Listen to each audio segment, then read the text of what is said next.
Cummings has got his 10th Melbourne Cup. Saintly's going to win the Melbourne Cup for Darren. You want a special insight to the great race? You've come to the right place. Today on Sports World, coming to you live from Lee Friedman's all-conquering stables, it's Dick Bruce McAvaney had won the lottery. We'll present to you the champion trainer, the Cup favourites jockey, and pretty much get it all straight from the horse's mouth. Previewing the first Tuesday in November. From now on, every day's a Melbourne Cup for our Chris Anstey. Chris leaves this afternoon for a place called Dallas. Stone the Crows. Adelaide wins Australian football's greatest prize. And where do they take it? They're not just in the outback, they're out of their minds. We've got Gordon Bray on women's rugby. No, seriously we do. There's Super League and Storms. And Pat Rafter joins us from Paris. Yep, it's a tough job, but someone has to do it. Isn't that right, Bruce? Good morning, everybody, and welcome to this special edition of Sports World. We're in Melbourne today, at Caulfield actually, at the stables of Lee Friedman and his brothers complex. A fantastic complex, a group that have trained 3 Melbourne Cup winners between them in the last decade. Only Bart Cummings this century has trained more, and 3 horses from this stable will be running on Tuesday in the great race, and they've all got a chance. Today's program, a lot about the Melbourne Cup and about Derby Day yesterday, but it's a very busy time in Australian sport, a controversial time in cricket. Yesterday, an off-spinner from Queensland was called for throwing at the Melbourne Cricket Ground. We've also got Chris Anstey coming on. He was a solid 4-1 favourite for Tuesday's Melbourne Cup after drawing barrier 2 for the country's biggest horse race. Yesterday's impressive McKinnon Stakes winner Ebony Grove is at 10s after drawing badly in barrier 22. In the Derby, it was victory to another front-runner. The bolter, Second Coming, at 25-1, defied all challengers to easily score the biggest win for trainer Michael Moroney. The Darren Beedman farewell tour was made for Flemington. No better glory ride than this, he thought. Tie the Knot was his mount in the Derby, but the man who will become preacher later this year was beaten by a Second Coming. Tie the Knot after Second Coming. The bolter, Second Coming, a length in front. Tie the Knot wearing away, but Second Coming's got him beat. Second Coming's going to win the Amy Victoria Derby. Second Coming by 2.5 lengths. Second, Tie the Knot. For Greg Charles, this $1 million victory worth every moment. The plan of attack from the owner, Paul Moroney, was to jump, go to the front, dictate the terms. He's always won his best races like that. The owners, the Moroney family of South Australia, delighted. I suppose we got up this morning, we didn't think that we were going to be winning the race, but it certainly was a great thrill. In the LKS McKinnon Stakes, Volante was hoping to make up for bad luck, but Shane Dye booted home Ebony Grove. Volante hit the lead. After it was Dane Ripper and Ebony Grove getting a run. Volante in front, Ebony Grove railing yesterday. Dane Ripper wide out. Ebony Grove has hit the lead in the Louis Vuitton McKinnon Stakes, and it's all over. Ebony Grove has won it. Dye declaring Ebony Grove the best horse in the country. Now second favourite for Tuesday's Melbourne Cup. He's an outstanding racehorse, and he only gets his day once every 4 or 5 runs, but there's no horse in Australasia that can beat him. In the lean cuisine quality, Stephen King read the 2,500-metre journey like a book. Backslapper doing the rest. It's Backslapper a half length in front. Grandmaster can't get it, and Backslapper all the way. Backslapper first, 3/4 of a length to Grandmaster. From that classic to the commencement of the harness racing Grand Prix circuit in Queensland last night. And this too was a boil-over, just like the Derby. Local pacer Peter Santos won his 3rd consecutive race, but despite the form was at huge odds, mainly due to the presence of Australia's #1 pacer, our Sir Vancelot, who was an unlucky second.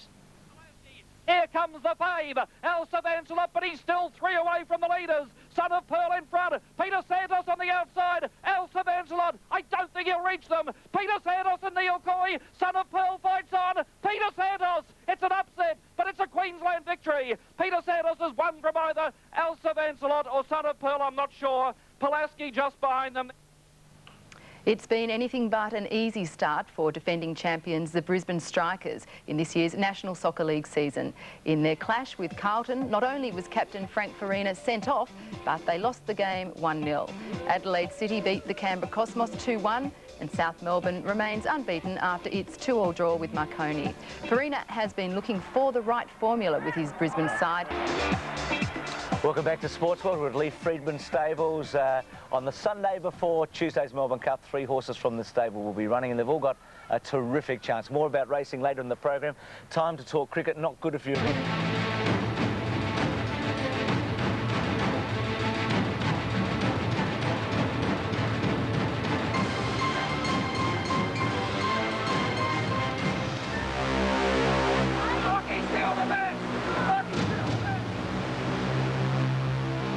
Well, they were screaming for Occy that day. I wonder who they'll be screaming for on Tuesday. Welcome back to Caulfield, to Lee Friedman's stables. Lee, our host today with Keith and also Max. Lee, thank you for having us. It's a pleasure. Your dog Oscar's eaten my breakfast over there this morning, the croissant, but that's okay.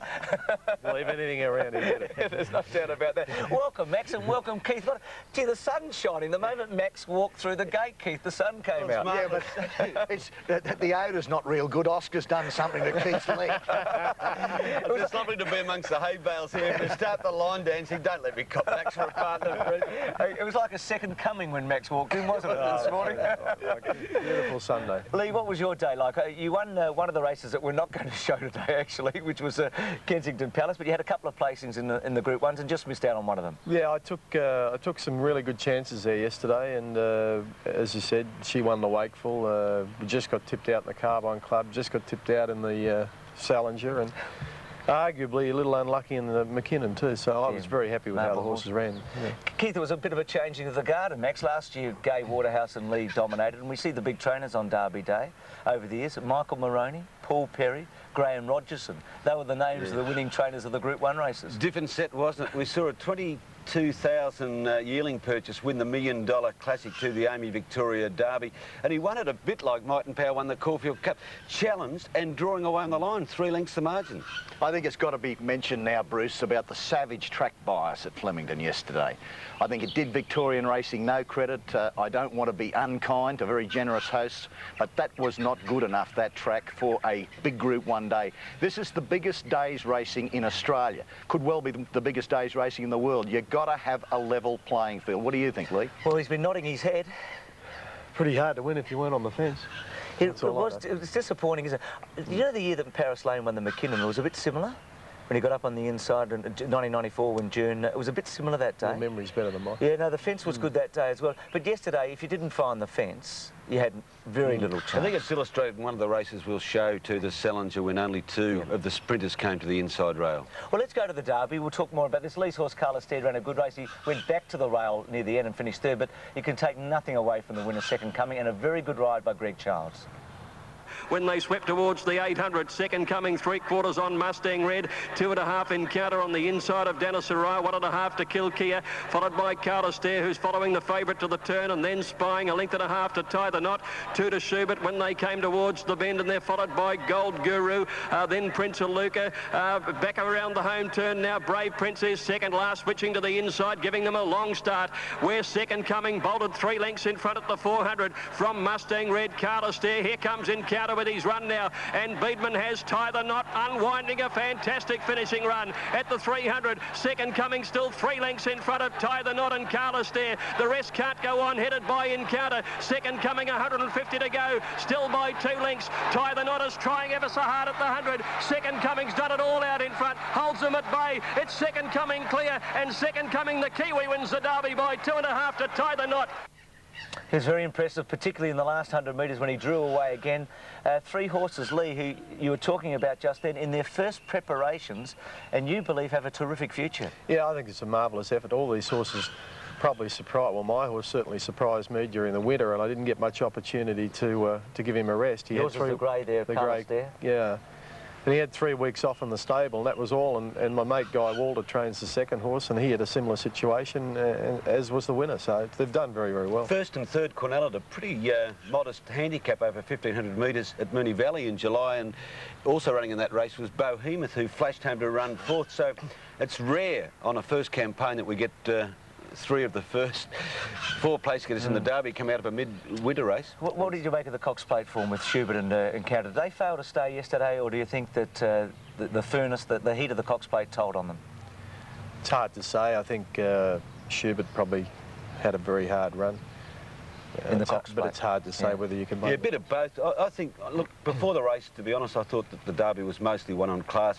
Now I'm starting to think it's back to being one on staying ability. Max? No, Encounter didn't settle, and that's the key. You can't run that sort of distance, 2,500 metres, if you go past the winning post the first time, starting to pull. You pull for the next 2 furlongs. That negated Encounter. The reason why, perhaps at Pratt, you've got to do everything right for a 3-year-old, but Bohemian, you see the way he charged home about 2 off the fence. I think the form is misleading. I think Tie the Knot ran a tremendous race considering he was out in the quicksand. I don't want to take anything away from Second Coming. He's a promising horse, but no, it's not going to be, in my opinion, a memorable classic. Well, Oak Ridge has got the sire had Fire Oak as well, so he's done punters no favour, the old stallion, has he? Let's go to the McKinnon. This is always a great highlight. Marble Horse just misses a place here, along with Markham and Skybow, all running in the Cup, but the winner is now certainly very much on everybody's lips, Ebony Grove. 2 lengths further back in the field came Magnet Bay on the inside of Dane Ripper. There's been little or no change in this. They're running along at a good tempo. Next, Markham outside Seascay. 2 lengths further back is Skybow, and Ebony Grove is at the back of the field, spotting them 12 lengths. At the 650, and the leader Iteram, half a length in front of Falonte, who came away from the fence. A length and a half back in third as Istadard, who's had a beautiful trail. Magnet Bay ridden along on the inside, followed by Marble Halls and Seascay. Dane Ripper coming to the outside for Beedman. Markham the widest runner, Skybow, and Ebony Grove got up on the inside.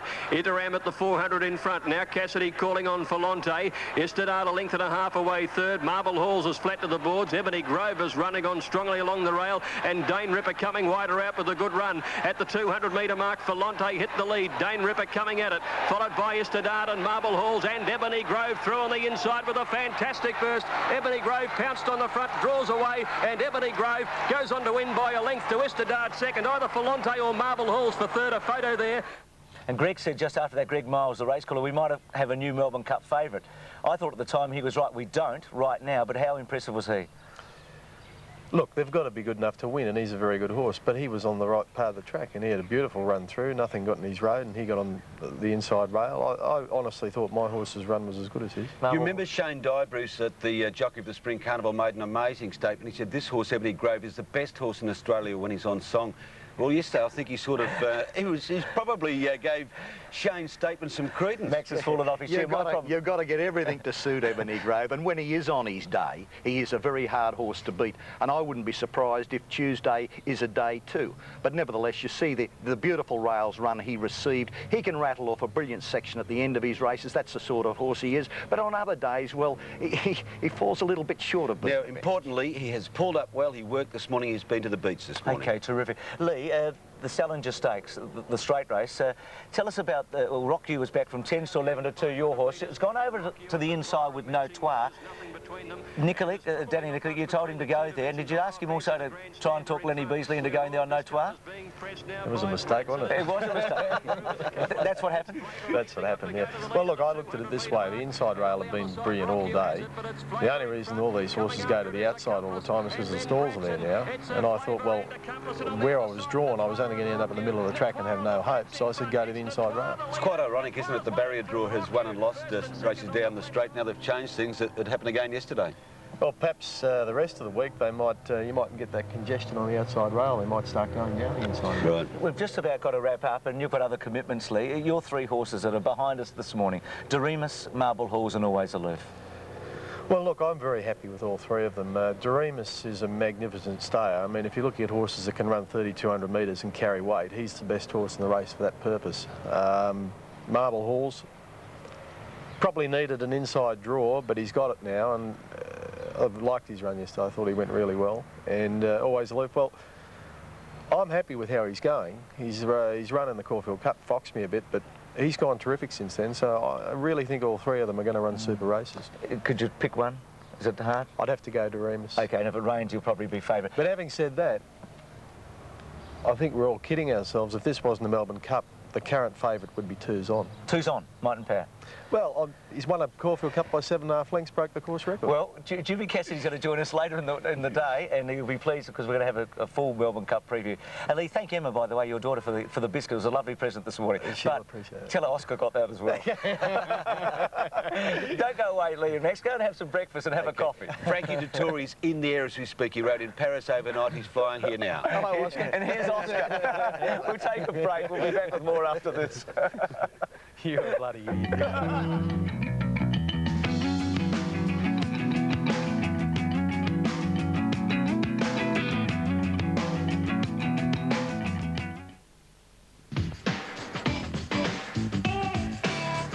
Roy, he likes your boxer. He's been sniffing you a bit, hasn't he? Yes, he's got a little bit of the old boxer from on me. He's a good boy. Lee's left him with us for a while, and he's dirtied our pants, there's no doubt about that. Hey, Roy, before we go into the match yesterday, I saw you at Flemington. I was looking for a water yesterday and happened to go into the champagne bar. What were you drinking there yesterday? Mate, I got trapped in a shout where they were drinking that Moet stuff. Moet, it's called Moe, I think. Oh, is it? And $85 a bottle. 80, oh. You had all your manly friends with you, Roy. The Western Suburbs blokes would have disowned me yesterday. Well, they would have disowned you at about 5 o'clock, Roy. Look, this morning, we're looking down on Lee Friedman's fantastic stable complex adjacent to the Caulfield Racecourse, and Jim Cassidy joins Max Preslow, Keith Hillier and myself. Jim, to ride the favourite Might and Power in the Melbourne Cup. Welcome, Jim. Lee said about an hour ago that if it wasn't the Melbourne Cup, he reckons that Might and Power should be about 2-1 on and favourite. He's putting a bit of pressure on you. I think he's just taking a bit of pressure off himself, Bruce. He's, you know, he's probably entitled to be favourite on his Caulfield Cup win, but, you know, whether he's entitled to be twos on, that's up to certainly his opinion. What about the barrier draw last night and the key? I mean, the Might and Power drawing barrier 2. It seems that one of the problems you might have had at the start of the race has been taken from you. Yeah, I think so, Bruce. The marble's always important in the Melbourne Cup, and you know, he's going to get a nice run from barrier 2. There's going to be certainly not as much pressure on me as what people are thinking. He's, you know, getting him to relax is certainly up to me, but I don't see it being a big problem. And Keith and Max, any significance from the draw outside of Might and Power? Ebony Grove is on the outside. Yes, double 2 for Ebony Grove. It won't matter because he'll get out the back. I don't think there's a lot of significance for Lord Colin Cowdery. He drew barrier 17 with Harbour Dews. He was the 17th man picked in the English side to tour here in 1954, Bruce. He thinks it might be an omen. Actually, you were looking for omens everywhere last night. You spoke to Barry Latta, who's the owner of Alpha, and he drew 11, and you were talking about 11 for Bart and all that. You went on and on and on. But we asked him how he thought Darren Beadman might ride the horse, Keith, and this is what he said. With a champion jockey like Darren Beadman, he's got a choice. He can go either way, can't he? Well, he's in the middle of the field. You're probably right. Which way do you think he'll go, forward or back? Oh, he'll go back. I'm sure he'll go back. That's the pattern of Alpha's racing, and I think he'll go back and try and swoop. You also spoke to Jim McGrath about the 2 international horses. We don't know a lot about them, do we, Harbour Dews and Arabian Story? And he assesses them, Keith, and he actually starts with Harbour Dews. He's a horse who I think has got plenty of potential. He's a horse who's done well. The other horse, Arabian Story, is also a horse who's got plenty of ability. He's a 1.5 mile horse, which I like. I think that the 1.5 mile horse in England is a better bet than probably the 2 mile 2+ horse. That's interesting, Max. So you've been a bit cynical about the overseas horses over the years and their riders, in fact. He says that Arabian Story, Jim says, is more a 1.5 mile horse. You've got to be probably at that tempo for this race. Yes, but they are the B team, Bruce. They've got to show that Vintage Crop just wasn't 1 in a million, that they can come over here and compete.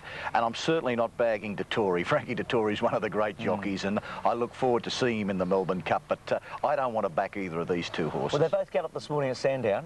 Harbour Dews had a quicker workout. Arabian Story had galloped quite strongly yesterday. He's the grey Arabian Story. These pictures from Sandown this morning. They still, I think, add a lot to the race, don't you? I mean, it's great to have them here, and who knows, this horse is owned by the Queen. The first time that the Queen has had a horse in the Melbourne Cup. So it does add an extra dimension to the Cup, and we welcome them here. And who knows? I mean, they may spring a surprise. The Queen's racing manager was at the barrier draw, but I don't think he passed on the barrier draw to Her Majesty last night. But I believe that she will tune in.